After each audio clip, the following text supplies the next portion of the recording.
오래 기다리셨죠? 리셋 KBS 뉴스 8회 시작합니다. 먼저 리셋 뉴스의 단독 보도입니다. 북한이 지난달 광명성 3호를 발사하기 며칠 전 이 문제를 논의하기 위해 미국 정부 고위 관리가 비밀리에 평양에 파견된 것으로 확인됐습니다. 하지만 당시 우리 정부 내에선 이런 정보가 제대로 공유되지 않아서 미 항공기가 북한으로 향하는 과정에서 비상이 걸리는 등 한바탕 소동이 벌어졌다고 합니다. 보도에 하준수 기자입니다.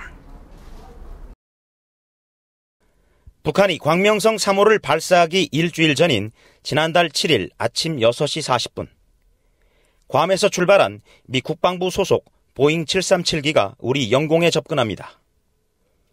건교부 산하 항공관제센터는 이 항공기의 목적지가 평양 순안공항이라는 사실을 일본 측으로부터 통보받습니다. 1시간 뒤 항공관제센터는 북측에 관제권을 넘겼고 항공기는 8시쯤 평양에 도착합니다. 문제의 항공기에는 미국 정부 고위 관계자를 포함한 대표단이 타고 있었고 항공기는 당일 평양을 빠져나온 것으로 확인됐습니다. 당시는 광명성 3호 발사 문제를 놓고 북미 양측이 첨예하게 신경전을 벌이던 때입니다. 미국은 유엔 안보리 결의안 위반이라며 발사 중지를 압박하고 있었고 북한은 평화적 목적의 실용위성이라며 반발하고 있었습니다.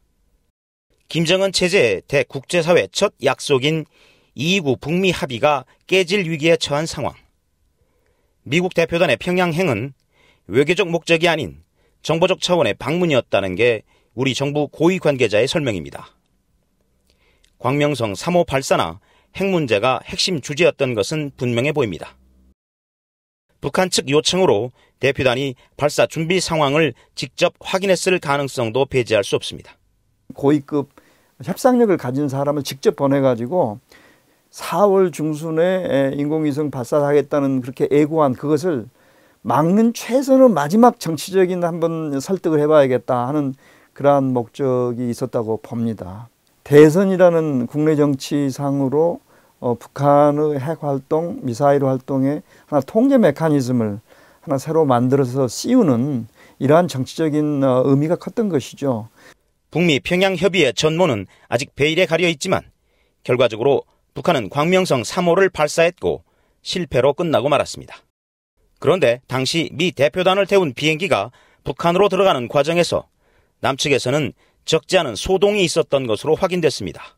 항공기의 항로나 임무를 사전에 전혀 알지 못하고 있던 공군 MCRC 중앙방공통제소. 정체불명의 항공기가 서해를 지나 북쪽으로 향하자 비상이 걸렸습니다.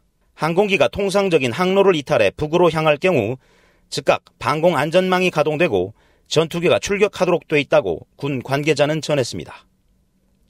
실제로 미국 대표단을 태운 항공기는 우리 당국의 확인이 있을 때까지 북한 영공으로 들어가지 못하고 한동안 남한 상공을 손해한 것으로 전해졌습니다. 공군 당국이 우리 정부나 주한미군으로부터 관련 정보를 사전에 받지 못했다는 얘기입니다. 실제 당시 군 중앙방공통제소는 건교부 산하 항공관제센터에 물어보고 항공기의 목적지가 평양이란 사실을 파악한 것으로 확인됐습니다. 사안의 성격상 미국 정부가 대표단의 방북을 우리 정부에 사전 통보하지 않을 수 없습니다. 그러나 분명한 건 우리 정부 관련 부처 간 그리고 부처 내에서도 정보 공유가 제대로 되지 않았고 비상 상황이 발생하자 허둥지둥 됐다는 겁니다. 당시 군의 보고를 받은 청와대 위기관리센터 고위 관계자는 항공기에 누가 타고 있는지를 주한미국 대사관 측에 문의했지만 모른다는 답변을 들었던 것으로 전해졌습니다. 어쨌든 이번 미국 정부 대표단의 비밀 방북은 개운치 않은 뒷맛을 남기고 있습니다. 과연 한미 양측이 이 중대한 문제를 얼마나 긴밀히 협의했는지 그리고 왜 우리 군 당국은 이 같은 사실을 전혀 모른 채 한바탕 법석을 떨었는지 의문이 가시지 않기 때문입니다. 리셋 KBS 뉴스 하준수입니다.